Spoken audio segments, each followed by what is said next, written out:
Okay. Good morning, guys. Kenny, I hadn't seen you yet this morning, so uh, and welcome, Josh. So I am just so this morning we're going to talk about a basic event management, and then I had on the agenda to talk about service to community component, and we'll talk about. I think we'll talk about that. But the other piece that I really want to talk about is the 4-H recognition model, and it's one that I realized I didn't have on my agenda, and so to talk about during the orientations. But I think it falls very well with the basic event management, as well as even hi Liz and Carol, I just saw that you guys joined, so thanks. Anyway, I want to talk about the 4-H recognition model, because I think as we're moving into county recognition nights and different and even fairs, it really is an important piece. So, but first we're going to start with basic event management. So when we think about this, and I'm going to give you guys a couple of tools that you can use for event management, I think, that are good. And then also, I'm just going to share with you guys some tips that I've been given over the years and that I've picked up over the years on event management. So when you look at this, and just a sec, sorry guys, I am going to quickly go shut my door because I just realized we have people kind of walking in and out since it's the beginning of school. Just a sec.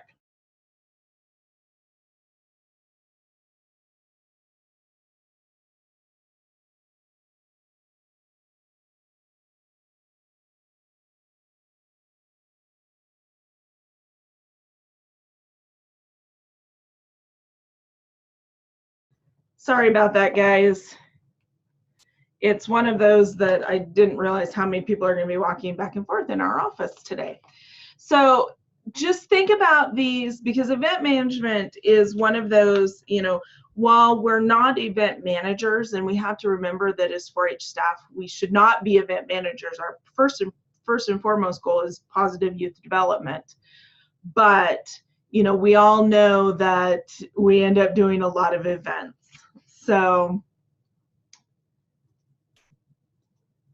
the first thing is to stay organized. I know most of you guys have been on the job for a while, so you know this. One of the things, and you can see behind me, don't look at the mess, but one of the ways that I do most of my events is with a binder. And so this is my 4-H Expo binder, and in that I have almost everything I need. And people have different ways of doing that. For me, it's the binder. For some people, they like their computer, they have it folders set up. You have to figure out the way that you feel most comfortable. But what I like about, the folder, you could have that, you could have or the binder, you could have a folder like sorry, I was trying to find one on my desk. One of these, a file folder that you put everything in. You could have a notebook that you keep everything in. It's just, like I said, it's just a way for you to stay organized. That way you can keep your notes. Event management can be overwhelming at times, and this could be, a small event to a big event. I think the key that you need to think about when you are having an event, and this could be county fair, it could be state 4-H Expo, that's one that we most of us have been working on.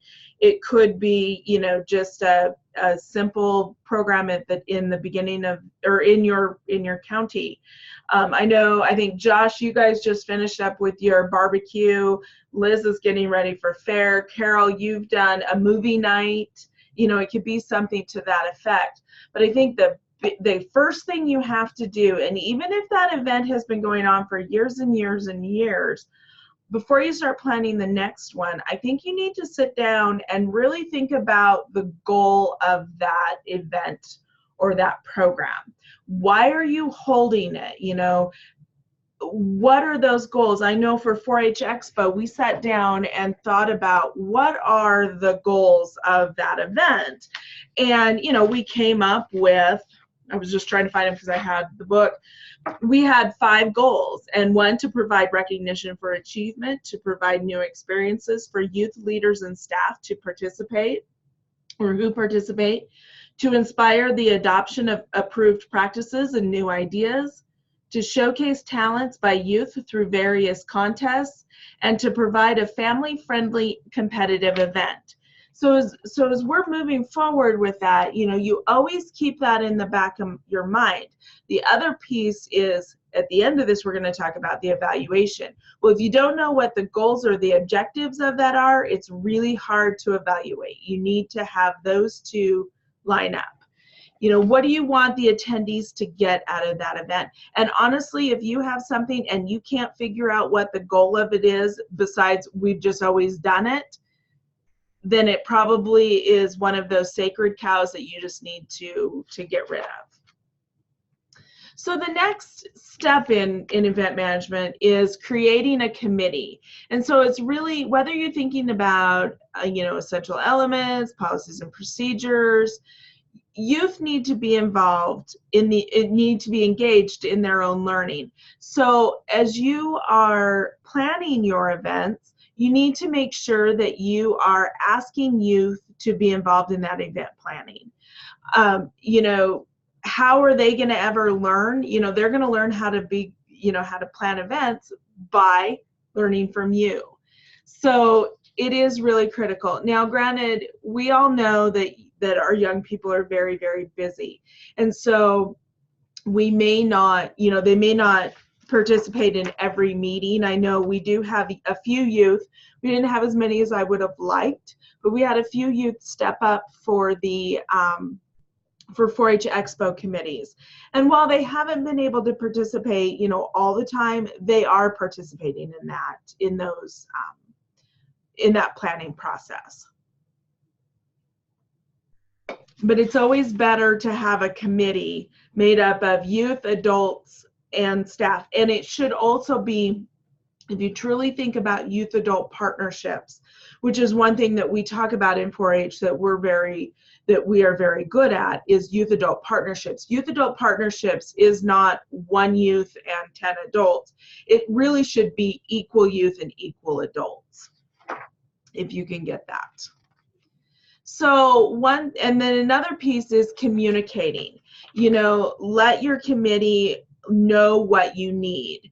And I am one, I have a really hard time delegating tasks because sometimes it feels like I'm doing it, you know, rather than, you know, sometimes I feel like I have to explain it more if I delegate it. And so I spend more, you know, I'm like, it would have been faster for me just to do it, but it really probably would not. And, you know, it frees up a little bit of time. But engaging that entire committee in the event gives them that sense of belonging. You know, we talk about the 4-H essential elements of, you know, belonging, independence, mastery, and generosity. Well, right there, that is that sense of belonging, not only for the young people, but for our adults. You know, if they feel like they're part of the bigger picture, they're going to be more engaged in it. And to stay on task. And so this is really where I wanted to, these are some pieces that I wanted to share with you. So you talk about, you know, some resources. California has a really good, the 4-H activity and event planning outline. These are also resources to me you can give to volunteers for that, to help them with their club work. I think I personally, this is what I would, you know, I would definitely do that.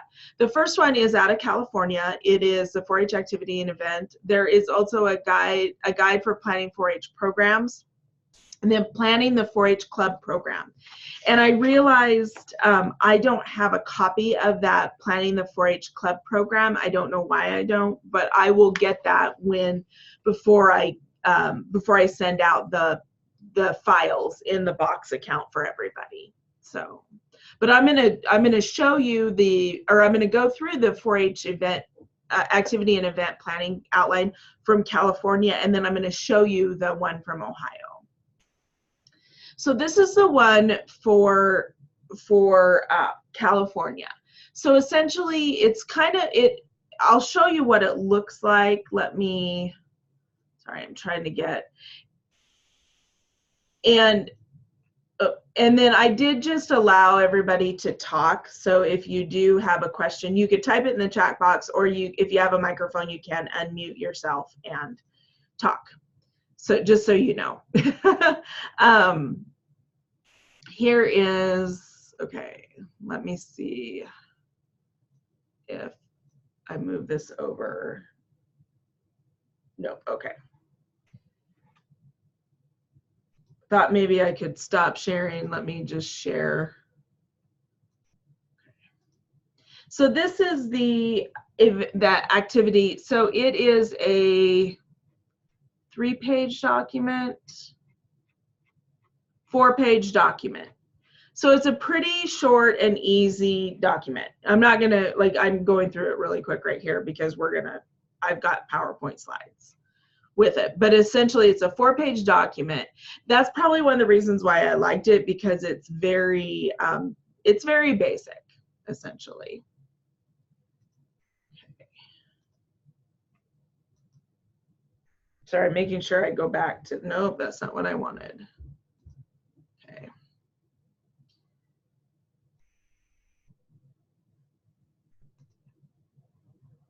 Okay. Sorry, I'm trying to go back to sharing the PowerPoint. Here we go. And I just lost you guys. This is always fun when you're trying to do these. Here we go. Okay. Now I'm trying to find my mouse. It went to a different screen. Okay, there, no, that's still not really what I wanted. I think I'll be able to get it. Sorry, guys. Having 3 screens really throws me off some days. Okay, there we go. That's why I turned on my Zoom, so I could see what you guys were seeing. Okay, so you start out by putting the activity or the event name. What are those objectives? What are the dates? What are the times? The facility. Where are you going to, what facility are you going to use? So example would be 4-H Expo. So the facility that we're using is the Winnemucca Events Complex. Our contact is Kim, and I can't remember Kim's last name, but then we would put the phone number down, we would put the address and the city down. So it gives you that contact, it's one place that you can find it. Then you have your committee names. So who's your overall chairperson of that committee? And then you would have their names, what their responsibilities are, and what their phone numbers are. You could even choose to add a 3rd column here and put in email address. Because it just depends on how you're communicating, or you could change phone number to email address. I think it's, but having it in one place so you're not always having to look it up. They also give you a place on that for committee meeting notes. So again, it's a place that you can go for notes. You can take notes of committee meetings. What I would probably do is have this, and then I would have a separate, notebook that I can tear out the pages and put it in a binder of notes from meetings that I have with each time that there's a committee meeting. And then what questions do we have about the responsibilities? So this is things that as you're thinking about, your next committee meeting, this could be things that, kind of trying to set that agenda for the next meeting. And then you think about, the planning checklist. So what is the publicity that you want to use for this event? Flyer, do you want to make a flyer? Do you want to have a news release? Do you want to make postcards, posters? Do you want to go on the radio? Do you want to send out an email?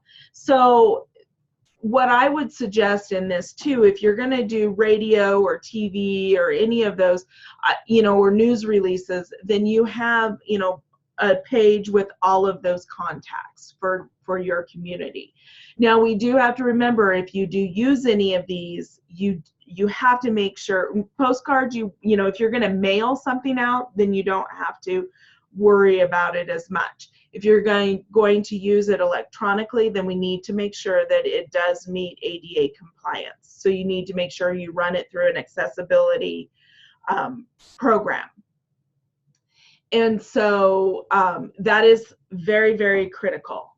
And we can get in a lot of trouble if it is not. So it's kind of like I've told everybody time and time again, when we're posting things on Facebook, we can't really post a JPEG. Well, you can post, but even on Facebook, you have to make sure that document is ADA compliant, is Americans with Disabilities Act compliant. So I know it is a big pain in the rear end, but I will tell you, if one person sues for that, we will lose the 4-H program in the state of Nevada, because you won't be able to pay the fine, I won't be able to pay the fine, and Extension won't be able to pay the fine. That's why if I tend to get a little cranky when people are posting things on Facebook, that's why. Facility, a contract. The other thing I want to remind everybody about, I cannot, even Ivory, Dr. Lyles cannot sign a contract for a facility use or anything on behalf of the university. Even if it's free of charge, you still cannot sign a contract on behalf of the university. I'm going to say that again.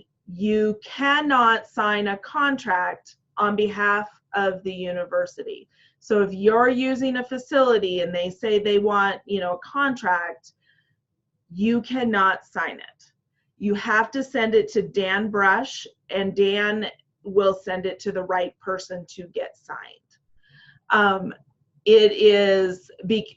The reason for that is a lot of organizations have several clauses in there about holding people liable, and the university will only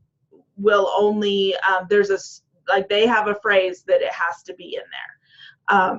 So please do not sign any contracts, because if you do and something happens, you're on your own. I mean, there's no other way to sugarcoat it. You are on your own, because the university will not, if it does not have their signature, if it doesn't have Sherry Mendez's signature on it, they will say, sorry, you signed the contract without permission.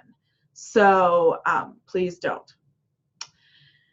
The other piece is the program. So if you're going to print a program, so we were in Humboldt County the other day, Monday, and this is this is the fair book, but essentially you could have the same type of thing. If you're going to print something like this, a program, then you need to make sure that you have, what is your due date for printing? You need to get that from whoever. Even if you're printing it in your own office, there's been several times that printing around here has been left to the last minute, and we found the copy machine broke down, or we ran out of paper, or we ran out of ink in the copier. And those aren't things that you can fix just like that. And so we've had to then spend more money and take it down at the last minute to print somewhere, like a Staples or Office Depot. But pretty much Josh and Carol for sure, I know you guys don't have Office Depots or Staples, or if you have an office store, it's a pretty much a big thing, but you just can't run down to the store. Oh, thanks, Nora, for letting me know you're here. So make sure that you do know that that is, that you do have, you know, that you do have that, you know, that you've set a few days just in case that happens. And then if you have cover artwork, you know, making sure you know what that is, and then also making sure you know what the content is. So these are just, again, basic things that you need to have. So, and then here are, if you have equipment that you need. So, you know, if you need awards, if you need chairs, if you need a sound system, a gavel, a pens and pencils, or, you know, a stapler, it's always good to have those items listed out in what you need. So, you know, it is, so here's a place. If you're renting, so like 4-H Day at the legislature, we rented tablecloths. We thought we were gonna have to rent tables and chairs, but ended up not having to do that. I begged and pleaded and kind of almost cried to the people at the state library, which were fantastic.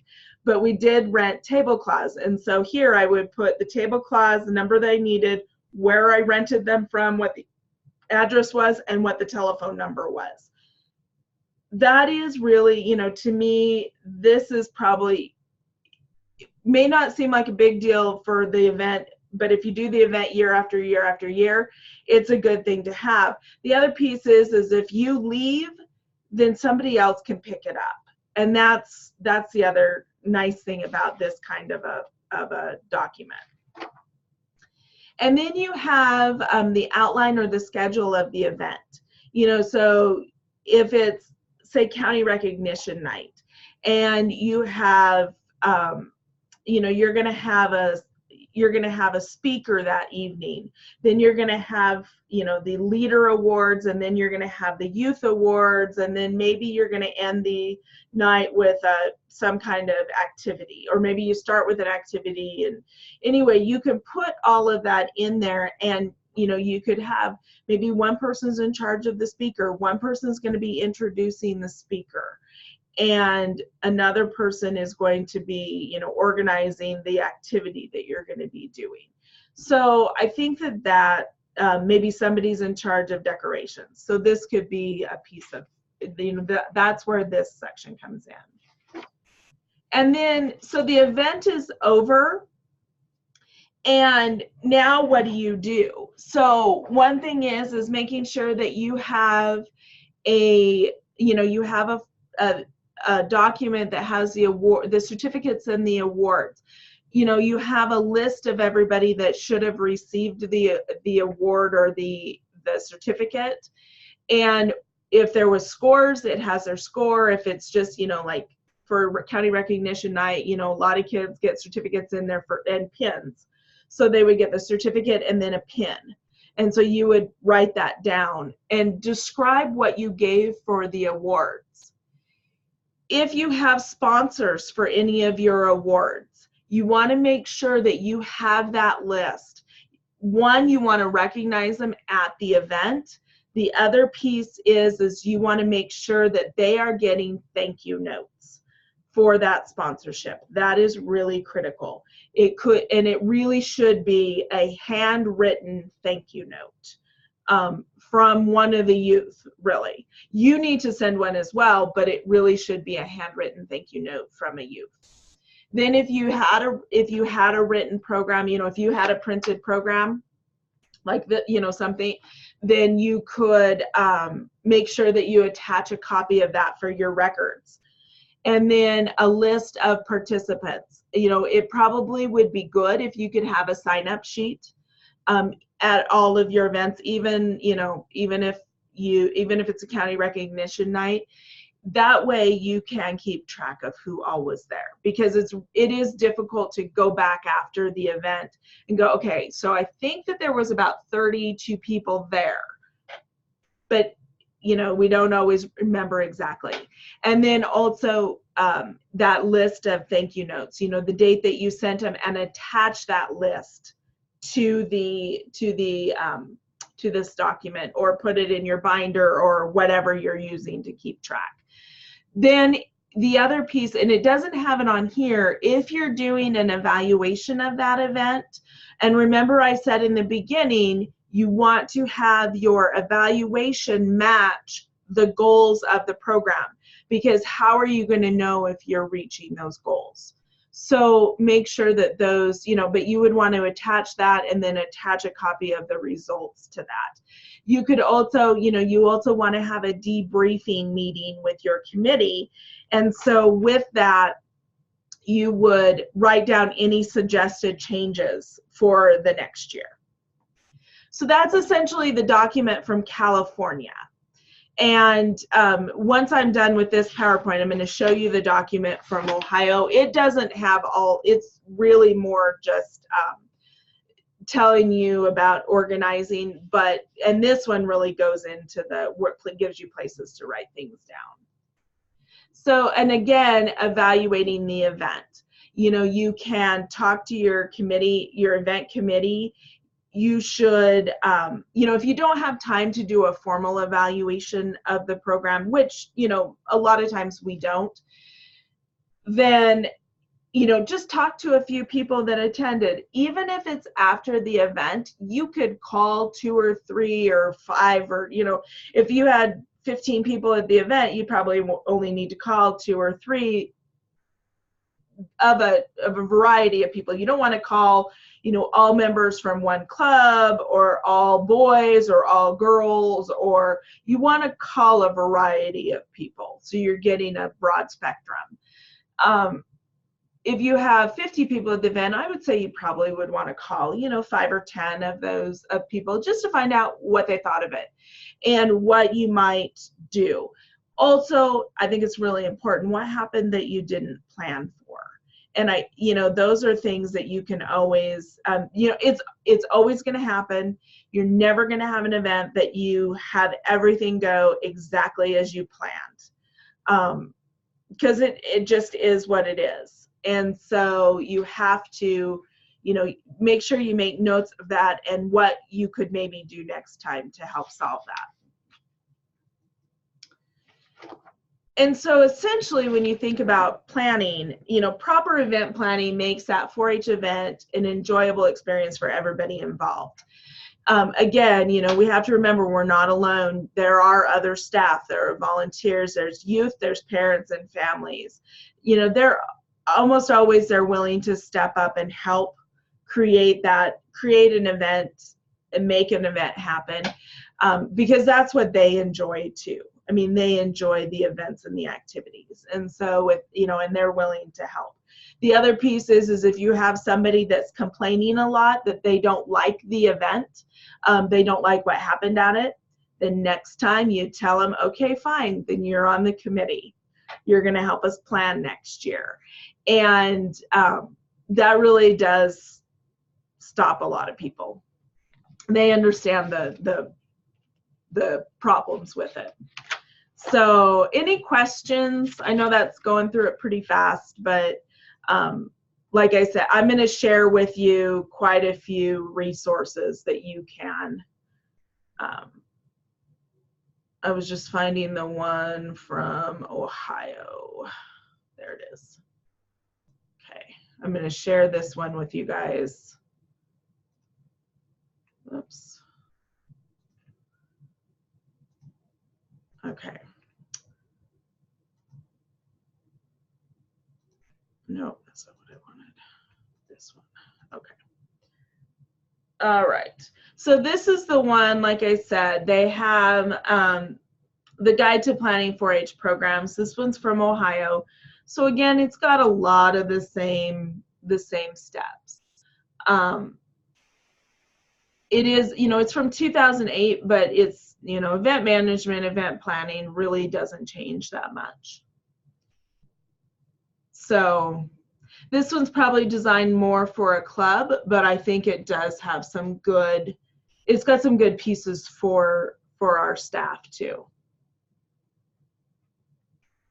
So that's one. And like I said, I thought I had the one from Florida. There's another document from Florida, but I will get that for you guys before I share all of the other documents. Are there any questions? Oh, the other piece I wanted to remind everybody about as well is, as you are planning events and activities, that could, again, it could be a county achievement night, it could be camp, it could be, it could be a service project, it could be a variety of things within your county. It could be the barbecue. You really should be getting the special event insurance through American Income Life. The only reason I say American Income Life is I'm not endorsing a company, but they do have special event insurance just for 4-H and cooperative extension that is very, very reasonable. It's anywhere from 20 to 30 cents a day, depending on the amount of coverage that you want to have and the type of event. If it is, I believe if it's a horse show or maybe something with ATVs, then you do have to pay the 30 cents a day. Any of the others, you can pay the 20 to 25 cents. It's anywhere from 20 to 30 cents a day per child and or adult that are attending. And you can insure both youth and adults. You can also insure for some if you have spectators at that event. And so it's really important because we do have things that happen. County Fair is one of those, but what it does is it covers the accidents that happen. We had an incident this year at 4-H camp where we had a young man fall and break his knee. And, the insurance the insurance that we had will pay basically, we always say it doesn't pay for, in this case, it won't pay for the whole thing, but it will pay the parents' deductible essentially. It covers up to about $2,500, anywhere from $2,000 to $3,000. It's been a while since I've looked at their policies, but they have a special division, and I'm going to make a note to send I will send basically I will pull down their PDF of their special event insurance and put it, which has all the contact information, because American Income Life has a separate division just for 4-H and cooperative extension. And they are great to work with. I had one time at the fair, I had a young lady that got kicked in the head. She was hoof blocking a horse's hooves and got kicked in the head, had to go to the hospital in an ambulance, came back a couple hours later. I don't really think she got an all clear from her doctor, but you have to understand, I did not find out about any of this until the second incident was over. But she came back to the fair, and the fair superintendents chose to let her get back on the horse and ride in a class that afternoon. And she basically passed out and fell off her horse again and had to go to the hospital again in an ambulance. And American Income Life treated that as two separate incidences, and they paid for both incidences. And they're really, I've never heard of them not paying for something that happens at an event. So, and if you don't have the insurance, I know I've said it during the risk management session, I've said it many, many times, but if you don't they also have $1 a year insurance for all 4-Hers and 4-H volunteers, I believe. If you don't do that in your county, you need to do that. You need to figure out, I know a lot of counties just leave it up to the clubs to do the $1 a year. You could do that, but you know, they need to show you that they actually paid for it. Either that, or you know, if you can figure out how to do that through your county 4-H Leaders Council or your county budget or whatever, just to pay that for the kids, it does cover. You should also do the special event insurance because it's so cheap. And you can't, that way you're covered for spectators and those types of things. And the kids are, you know, you make sure that they're covered. All right, any questions?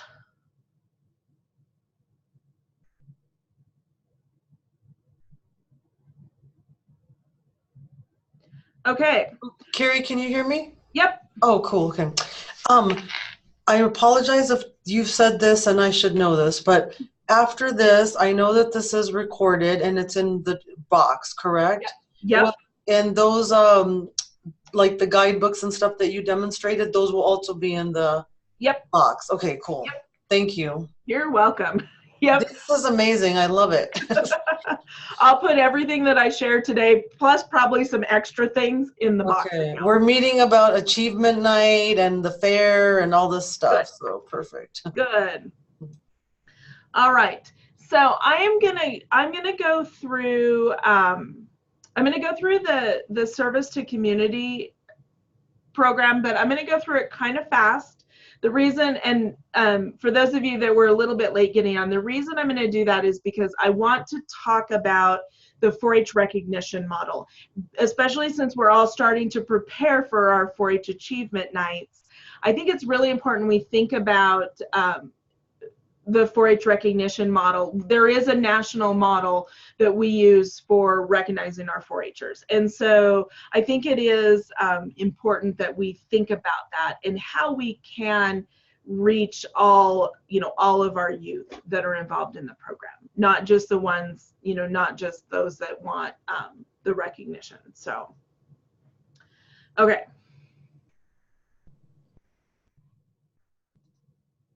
Let me see if I can get this to work. I don't think that's going to be it.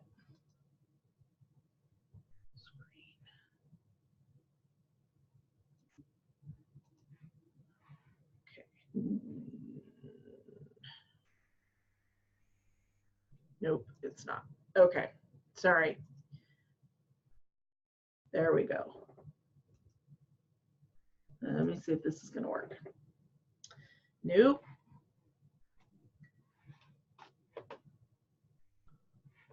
Having 3 screens just throws it off for me.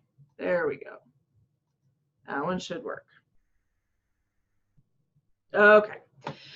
So service to community. And again, I've got a lot of documents that I'm going to share with you that you can then share with your clubs on planning and carrying out service projects in their community. So the best way to find yourself is to lose yourself in the service of others. And so that was, obviously Gandhi that said that. The reason, one of the things that, so some of you have heard me talk about the Tufts study and the longitudinal, the study for positive youth development, and what they were looking at was what was it that was different about 4-H youth than other youth that are not involved in 4-H. And through that, I mean, there's lots of things. A lot of you have seen, they're 5 times more likely to go to college, and it's probably not, I don't think it's 5 times, but, they've got those things. But the one thing that they did, the one really big factor that they said made a difference, or made 4-H youth, or made the 4-H program different, was our contribution piece. Because it is so, we really strive to tell our clubs, you need to be doing service in your community. And so so it's really important. If your clubs are not currently, being asked to provide service in their community, then you really need to talk to them about this. And again, feel free to take this PowerPoint, to use this PowerPoint with your volunteers. Use it with your team leaders. These are pieces that I want you guys to be able to use as well. But when you think about, and I'll use the term, you'll hear me use the term service to community rather than community service or service learning, because they are very all three of those are very different. So, so you've got, service to community, volunteerism. So that's people who decide to perform service to others without pay. So that's all our, all our 4-H volunteer leaders. There's community service. So that's typically when you hear community service, that is typically a result of a court order or probation sentence. That's why I don't like using the term community service. And when you talk to young people, that's what they associate it with. So that's why I use service to community. Youth service is really the overarching term for all approaches that use community youth as resources. And then experiential education. So that's, because you'll hear experiential education in this realm of service. So it's describing the educational approaches. And again, the young people are, through this service to community, they're using experiential education because they're learning by doing something. So, and again, service learning, what makes service learning different is they learn and develop through active participation.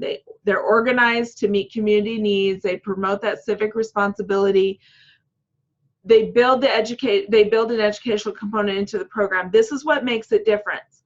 They are encouraged, or they're supposed to make it a service, true service learning. They are supposed to reflect upon that service experience.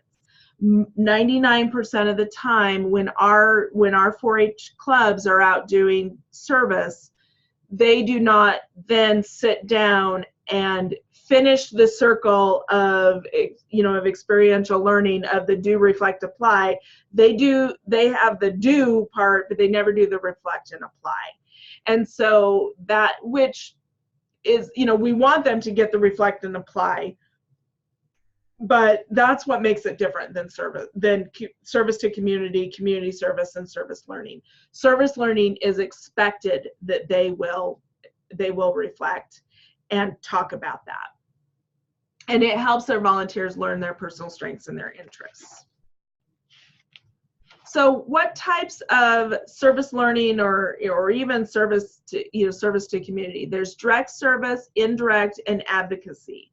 So direct service is providing assistance directly to members of the community.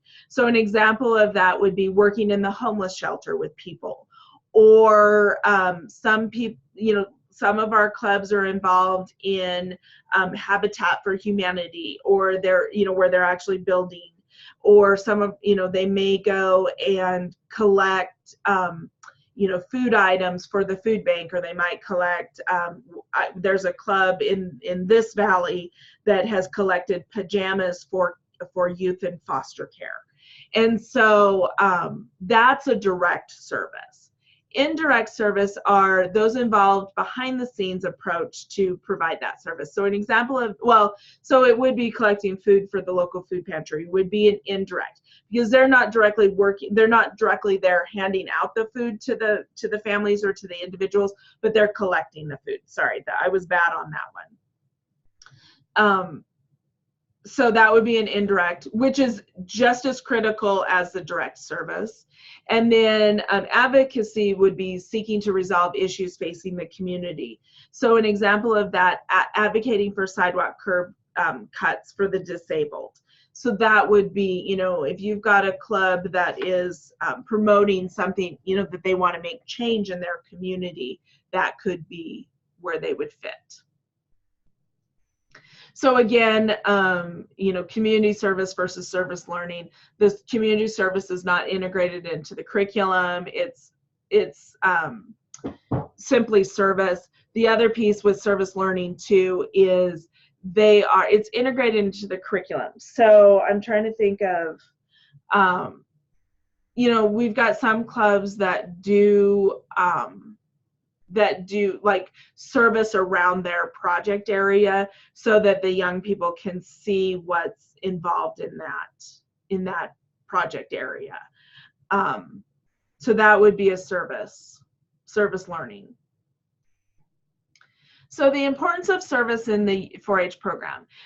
community service learning or service to community is a perfect blend of that organized service and establishing those learning goals. I think any club, before they do a service project, needs to sit down and really think about, why are we doing this project? You know, what difference are we going to make in our community? And is this a good use of our time? I know that that sounds really funny, but I think that they need to come up with those, you know, like we talk about the event management, you need to think about the objectives or the goals of that. You need to think about the same thing when service. So the elements of effective service learning, you're engaging the youth. You know, it's really, really important for the young people to come up with what they want to do. Within a club structure, you could, you know, you can't just say, okay, what do we want to do for community service? Because you're going to have every kid giving you just crazy ideas. So maybe the adults and the officers come up with 3 or 4 ideas that you want the club to do, and then you present those to the club of, you know, here's what we can choose from, which, you know, and let the young people have a voice, you know, all the club have a voice that way. It needs to be meaningful service. I had a group of teens one time that it was our teen council, and we went in and cleaned this woman's house. She was a homebound person, you know, a elderly homebound person, and we went in and cleaned her house. And at first it was like, this is not going to be meaningful, this is disgusting, you know. We had to wash walls, and this woman had probably smoked in the house for 40 years, but we washed all her walls. We, you know, just really, you know, about 20 kids and myself were in there just cleaning. And what provided the meaningful service was, at the end, her almost in tears with that, you know, what a difference we had made in her home. And, you know, how clean it was. She hadn't had it clean in so long that, you know, it made a huge difference. And that was that meaningful service, you know, to the kids and then to the community as well. Developing problem-solving skills. You know, we need to have our young people develop problem-solving skills. They've applied those skills that they've learned, that it requires cooperation, and it includes that reflection piece. And I did take the kid, like, we went back, I think I took them out for pizza or something, and we had that reflection of what that did. So again, elements of a project involves youth in all aspects, you know, allowing the 4-Hers, our 4-Hers need to be involved in the planning phases, rather than giving them that project and expecting them to carry it out. You know, again, you give them 3 or 4 options, and then have them plan how they're going to implement that, or how they're going to carry it out. Don't just say, this is what we're going to do, show up at 3 o'clock on Friday. So select a project that 4-Hers think is important and real to them. So if you feel your 4-H club, so an example, if you feel your 4-H club should focus on a project that consists of writing to legislators about a local community initiative, that would, the 4-Hers may feel like it's more important to develop a pamphlet for the local school on the hazards of drinking and driving. So you need to think about, you know, if they want to do the advocacy route, you know, we've got to be a little bit careful about that, but for the most part, you know, most of these things we can do. You want to make sure that you're, you know, that the 4-Hers really are seeing the importance of that. Set project goals that are clear but not too challenging. You know, having them create posters and presentations for their local schools on air quality is probably better than having them develop, you know, them wanting to develop a school-based program on invasive species control. I know that's like really a weird example, but it's one that can be challenging, you know, but you can get the gist of what that means by being challenging. Plan a project that's appropriate for the age level. If you've got a club that is mostly clover buds, or, you know, as you're working, if you've got a teen group, you know, they can probably do a little bit more, like they could go into that home and clean it. Would I have done that same project with a group of 9 to 12-year-olds? No way. But I could do it with 15 to 18-year-olds. So if it's mostly clover buds, again, the club that collected the pajamas for the youth in foster care, it was a clover bud club. You know, the kids actually saw the importance of it, and were able to do that. I had a club one time that they put together Halloween bags, I guess, is how you would say it. It was like a bag with safety things for Halloween night. Like it had glow sticks and it had reflectors, and I can't even remember what all was in it. And they took it to a school and passed them out to all the kids.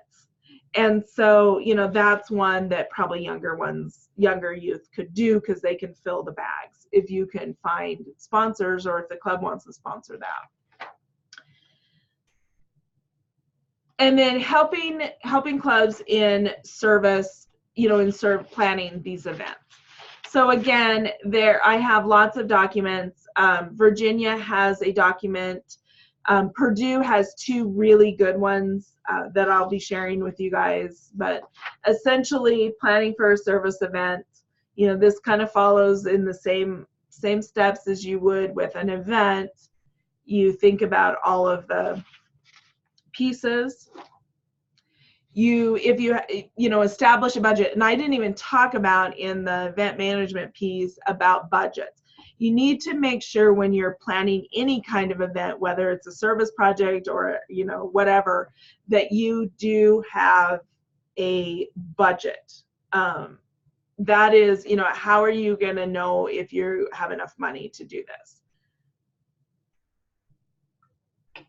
You make sure that you're following the fundraising policies for the use of the name and emblem. If you don't know what those are, you can call and say, hey, I want to do this idea. What do you think? Because that is, you know, we need to make sure we're doing everything right. You need to make sure that the youth know how to answer questions from potential donors. And you make sure that the fundraiser is honest. You avoid the appearance of improper management, and keeping accurate records of all those funds that are raised. And then publicizing your event.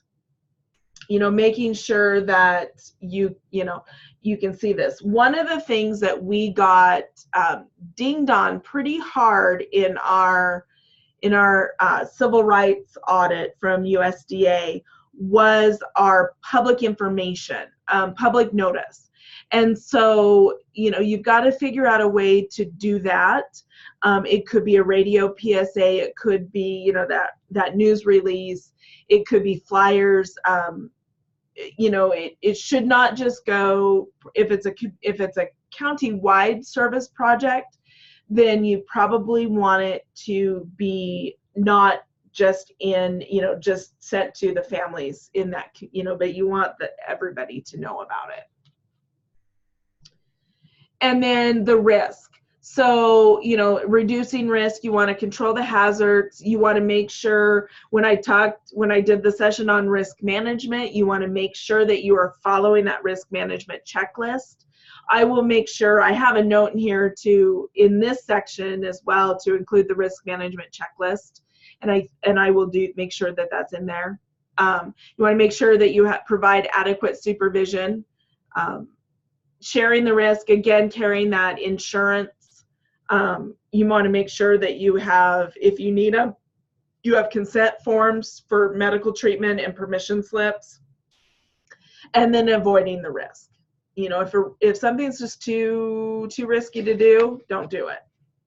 If your gut tells you this doesn't seem right, I'm going to tell you, don't do it. So, and then evaluating. And again, you know, I'm not going to go into a lot of detail about evaluating. I think if you ask these questions, both to yourself and to the individuals involved, you're going to get you know, you're going to have a good feeling for what your program was like, what the event was like. And then celebrating. And Marguerite, if you have a question, and I'm not sure why you are not, let me see if I can get it to where you can talk.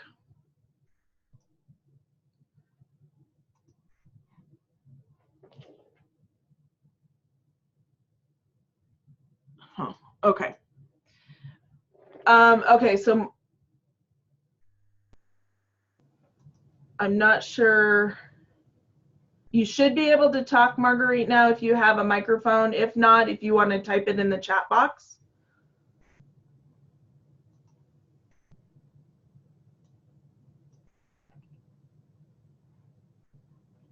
So, did anybody else have any questions on that, on this piece?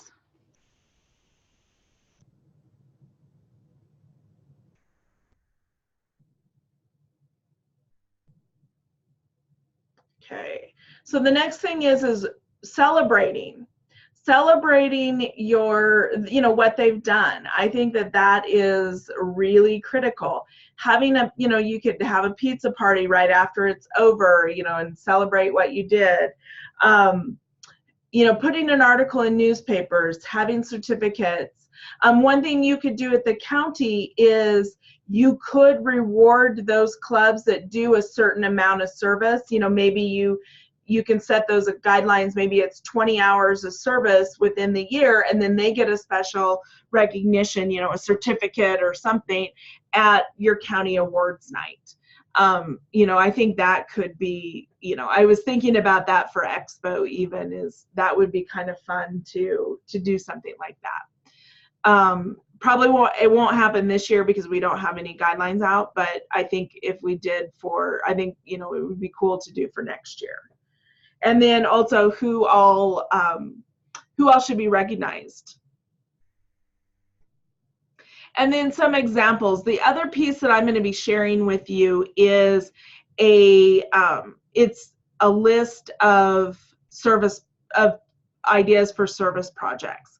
And, you know, I've used it a lot over the years, but, you know, I mean, it could be examples around specific areas. It could be around, you know, it's up to you how you want to, you know, or up to the club how they want to do that.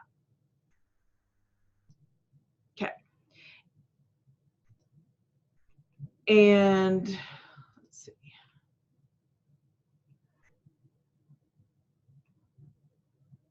I'm going to share a couple things with you guys. Hopefully okay. So this is the Conducting 4-H Community Service Learning Projects. This one's out of Virginia. And just to show you guys, you know, kind of what they have standards for what a service project should look like. I think that's, yeah, what is community service learning? And again, these are, you know, this is where I got most of the information. Steps. So you can see it's got quite a bit of information. Then this is a service project checklist that Purdue has put together.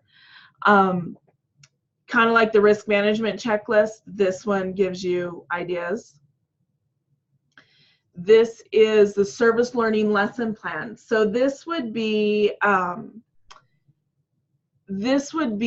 something that the clubs could do with the youth before they go do the service, or you could do at an officer training or whatever, however you wanted to organize that. But I wanted to share with you that. And then this is Purdue's carrying out a service project fact sheet. So again, kind of a, you know, regular or just a document to go through this. Here's the one about community service ideas. And you can see there's a ton of ideas. So, and then California actually has a service learning project sheet as well. So gives you ideas when they're just beginning service, when they're, when they want to learn more, and then some more advanced ideas. So, and then some examples. So I will be sharing all of these with you, and so just so you'll get copies of all of those. Okay. Any questions on service learning or service to community?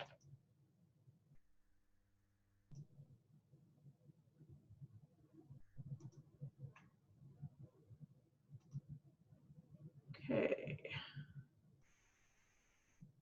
Ooh. Now, sorry, I'm trying to get it so I can share it with you guys. It's not wanting me to.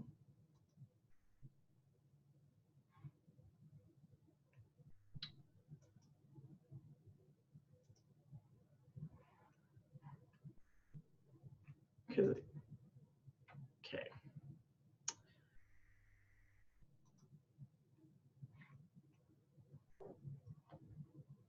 And sorry.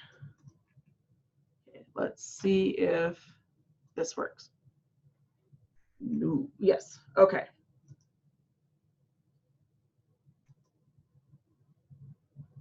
Still likes to be poopy.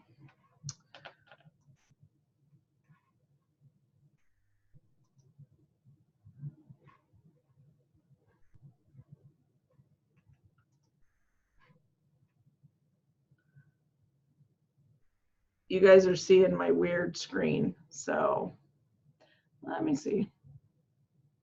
One of these days I'll get this down. Okay, there we go. Okay, so this is what I wanted to, this was a piece I wanted to talk to you guys about. This is the member recognition or the 4-H recognition model. This came out, oh gosh, it's been quite a while ago. It's actually probably 1996. And I don't know if I have the book. No, it's not back here. There's a book called No Contest, and the gentleman's name is Alfie Cohen.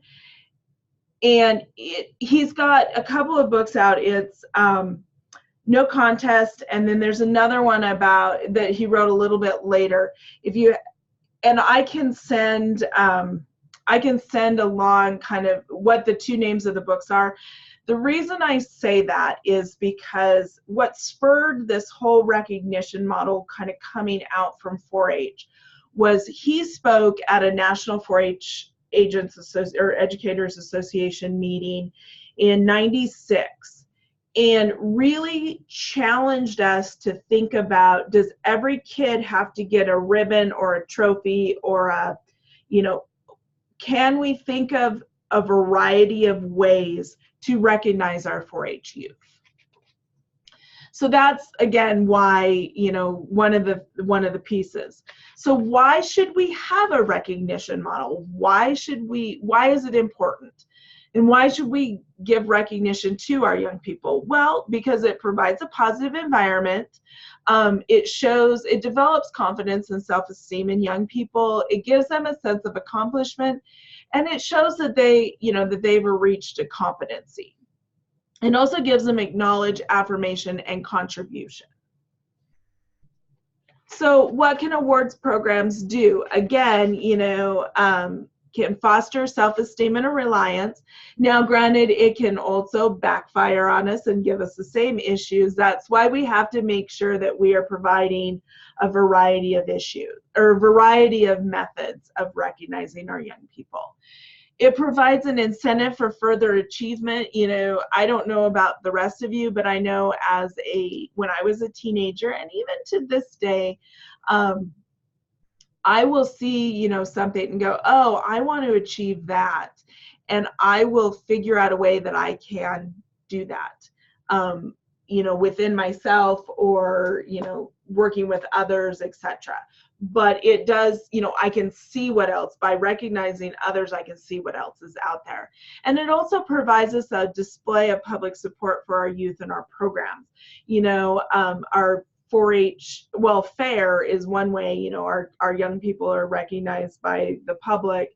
You know, at your achievement night, it would be great if you could invite your support, you know, your stakeholders and your supporters to that event so they can see what's being accomplished within the program. So the national recognition model essentially looks like this. So there's participation, there's progress, there's achievement, there's peer competition, and then there's cooperation. Within, you know, so you have the cooperation in the middle, you have participation, progress towards personal goals, standards of excellence, which is achievement, and then peer competition. So what does it do? It encourages and supports learning. It satisfies both intrinsic and extrinsic needs. Not everybody in our world, and I know it feels like it in 4-H 99% of the time, they are extrinsically motivated. But we do have a lot of people that are intrinsically motivated. They're doing it to better themselves or doing it to better the program. And we have to find a balance between those two needs. So an example for participation. So this, and I'm going to give you a county program example for all of these, and I believe, and then I'm also going to give a state example. But I want to show you guys how this can fit into your program. So for the participation, you know, one, our members join clubs.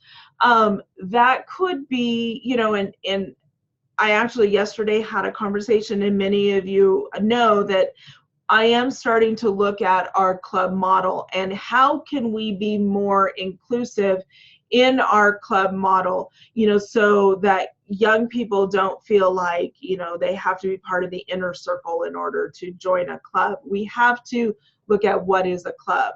But essentially that club means that they have a place where they feel like they belong and that they're cared about and that they, you know, they've got all of those pieces.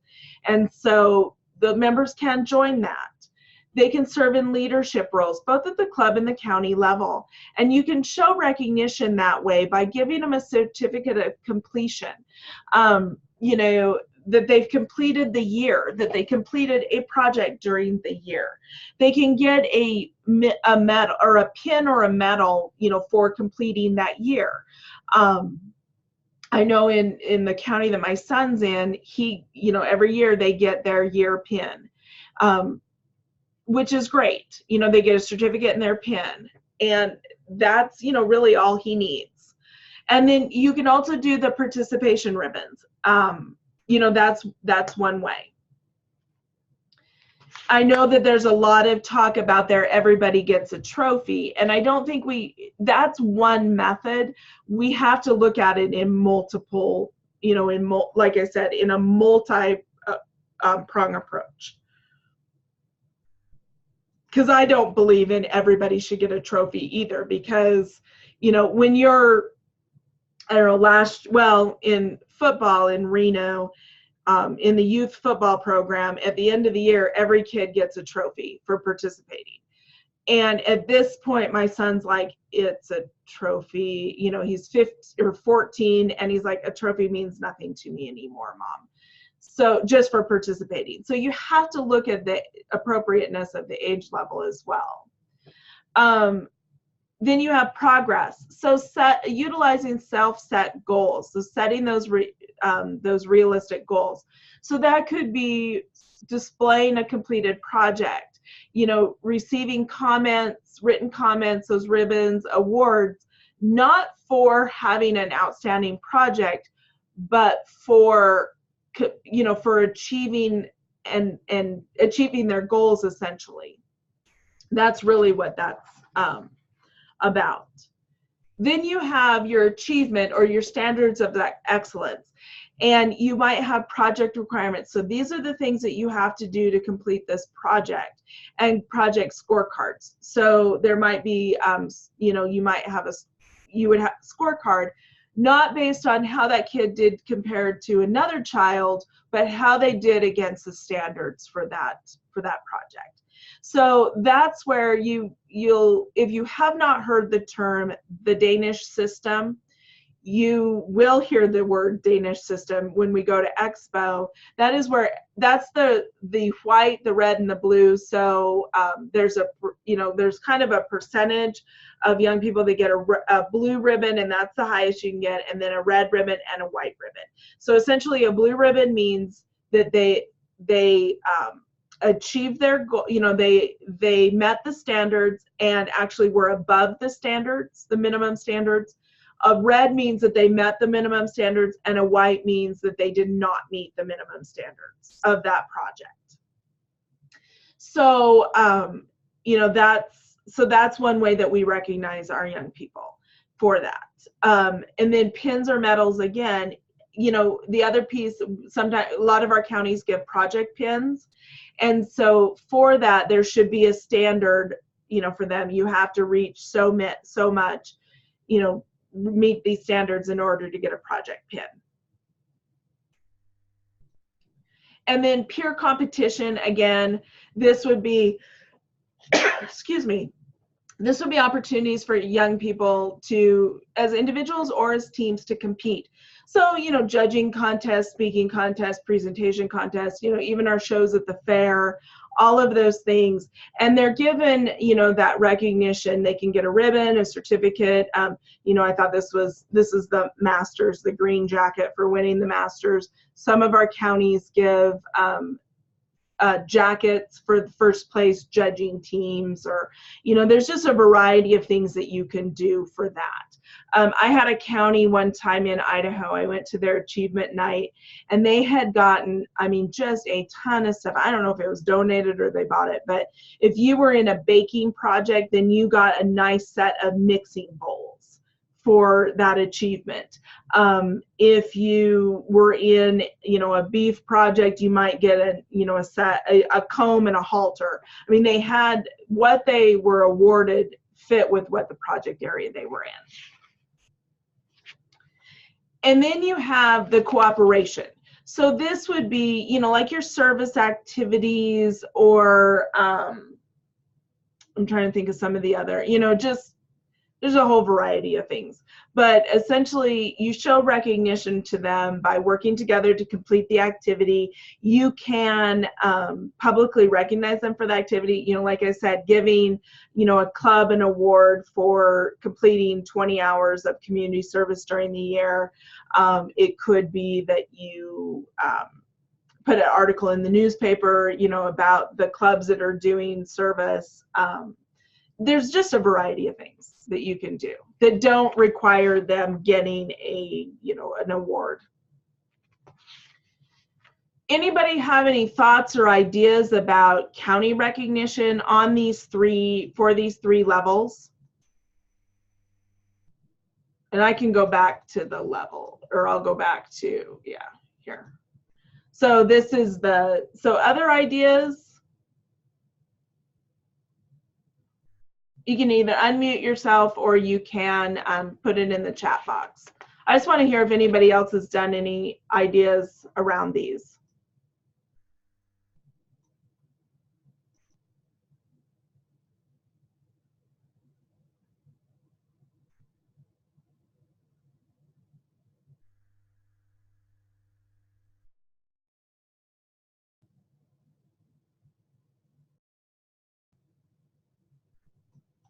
Nobody has any thoughts? Come on, my team. I know you all have been doing some of this. I was going to say, I know you guys all do these. We're planning our achievement night for November, and I haven't been here for one before, but we're supposed to talk about what's worked, what we, what we could do to spruce it up and recognize volunteers. So great. One thing for participation that counties could do is all the young people could get a t-shirt, a county logo t-shirt. And, Yeah, I think it's important to include many of these. Yeah, I think I think you need to include. And Carol, the funding comes from a variety. I mean, you have to figure out the funding. It could be from sponsors. It could be from, you know, if your county has funds to purchase them. It just depends on the situation. I know, like in the county that my son's a 4-H member in, the county pays for the certificates and the pins. Yeah, Leaders Council funds. Yep, if your Leaders Council wants to pay for those, very much so they can do that. Yep.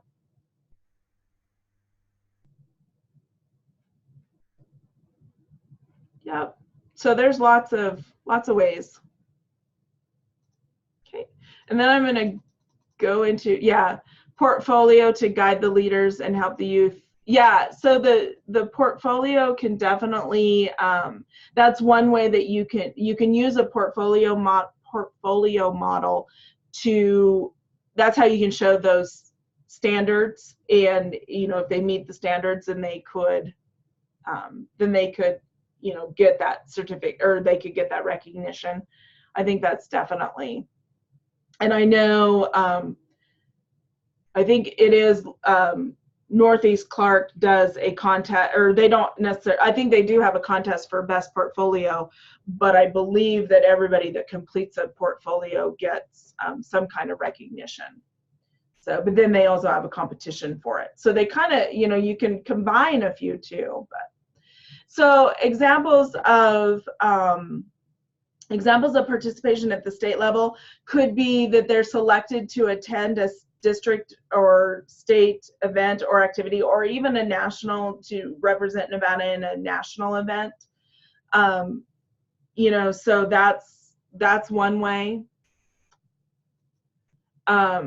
Progress could be that they're progressing, you know, celebration. So that's kind of what Expo is really that progression. You know, they go to the county. We don't necessarily have a district or an area, and then they have a state. They're for our livestock contests and our horse contests, we do have a national level competition. So they move through county to state to national. So that is a progression. It's also a competition, a peer competition, but it also shows that progression. Achievement, that one is a little bit more difficult, but it can be, you know, one thing that we could, you know, one thing like static exhibits is, to me, one that, you know, it's, are they meeting the standards of that project area? And so this one's a little more difficult, but I would like to sit down and really think about this and how we could achieve this at the state level, how we can recognize our young people for this. Peer competition, again, you know, peer competition I do not think is our problem at all. I think peer competition is, you know, that one we got.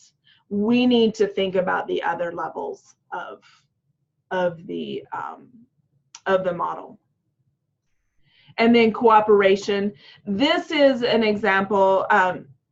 So this could be, you know, one of the things. So in several states, they have a program called Know Your Government, and it's a youth citizenship project.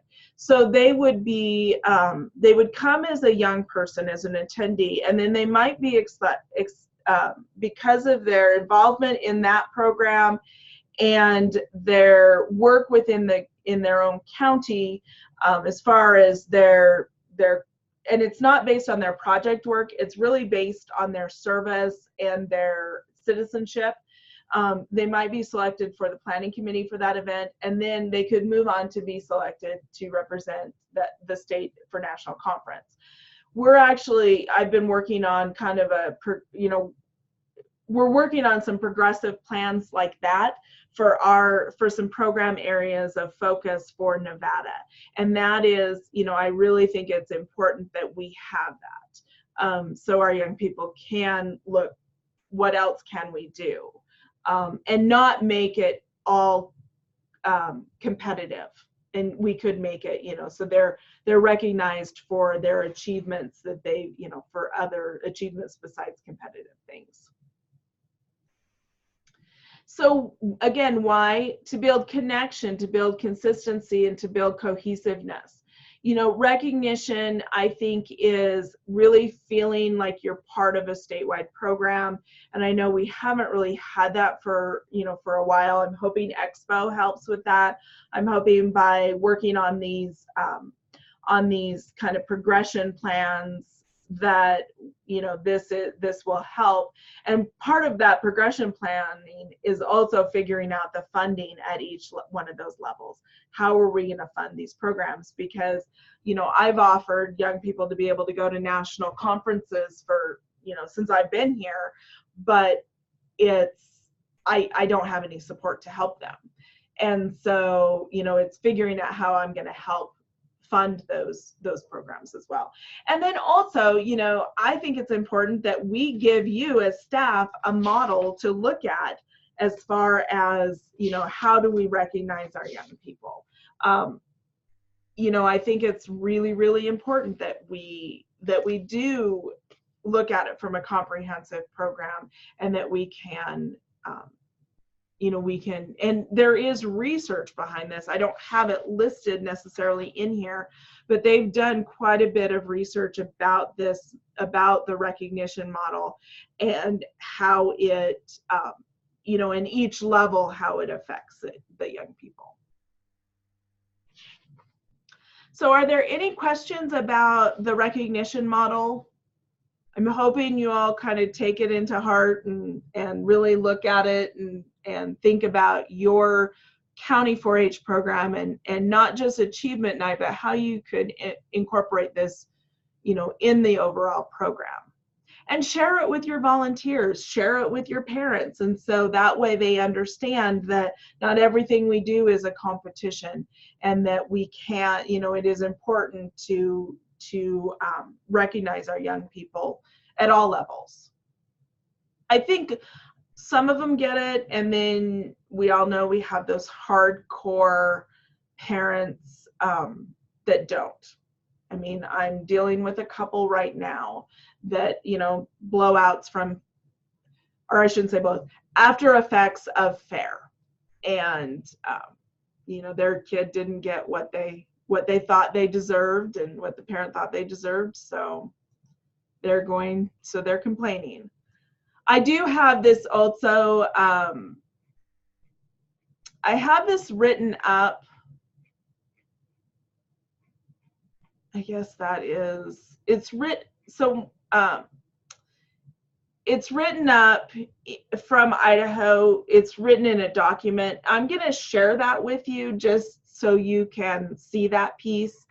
You can ignore the Idaho stuff, but it is, basically it's talking about the group that worked on this turned around and they're the ones that actually put the PowerPoint together for me. So it wasn't, or they put the PowerPoint together and then I brought it with me. So, and Marguerite, I am going to share the insurance information with you guys for that. So I'll pull off their documents. They have PDFs on their website, and I'll share it with everybody. So any other questions about the three things that I shared today? I can't believe I got through all three in time. I must have talked fast today.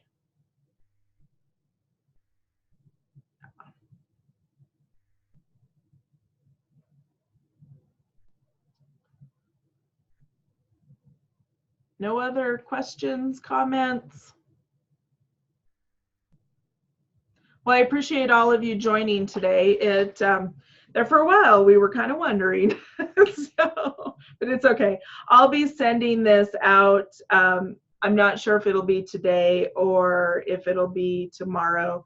I'm trying to get a couple things off of my plate today, so including the entry book for Expo. I'm doing the final run through of it, making sure, you know, how we all, you know, the first time we do one of these, but you're trying to get that final run through of making sure there's no mistakes.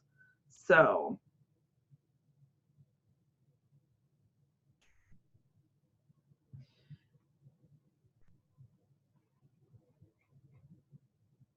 Yeah, if nobody else has any questions, then I will let you guys go. I don't remember when next month is, but I'll send the reminder out about a week ahead of time. Sorry, I'm kind of, and I don't remember. I think the topics next month are working with, I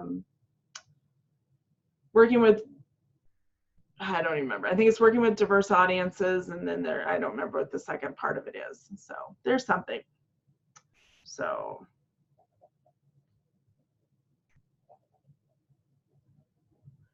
Thank you guys, and have a good rest of the week.